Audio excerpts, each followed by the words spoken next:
Assalaamu calaykum waraxmatullaahi wabarakaatuh. Dhibaatooyinka ugu waaweyn ee haysta dadka isticmaala moobilada Android-ka ha ahaado mid professional ama mid bilow ah waa xayeysiinada aan kala joogsiga lahayn. Waxaan ku aragnaa inta badan moobilada aan isticmaalno xayeysiin badan markaan isticmaalayno internetka ama applicationada qaar, kuwaas oo laga yaabo inaad aad u dhibsato isla markaana wax faa'iido ah aan lahayn, kuna keenaya fayrasis badan. Marka darsigan maanta wuxuu kaa caawin doonaa sida isaga xir leed xayeysiinadaas qasabka ah. Si ay isaga xirtid xayeysiinadan qasabka ah, waxaan isticmaalaynaa application ku soo dega mobile walba oo ku shaqeeya systemka Android-ka. App-kan waxaa lagu magacaabaa Kalakis Store, telefoonada qaarna waxaa ku qoran Kalakis Themes. Marka asaga ayaa hal mar gudaha u galaynaa. Kadibna qaybtan sare ee ku qoran tahay saddexda dhibcood ayaa hal mar klik siinaysaa.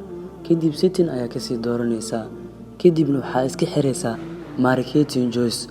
Kadibna waxaa gudaha u sii galaynaa notifications. Dhammaan information-kan waa kuwa sababa in telefoonkaaga mar walba kuu soo bandhigo xayeysiin qasab ah. Marka hal mar waxaa iska xiraysaa show notifications. Waa intaas oo kaliya. Waxaa rajaynayaa hadda kadib inaad ka nasan doontid xayeysiinadan qasabka ah. Marka darsigeena maanta intaas ayuu ku egyahay. intaan kan mid la mid ah ku kulmi doono waa walaalkiin Maxamed Khayr oo khayr idin rajaynaya.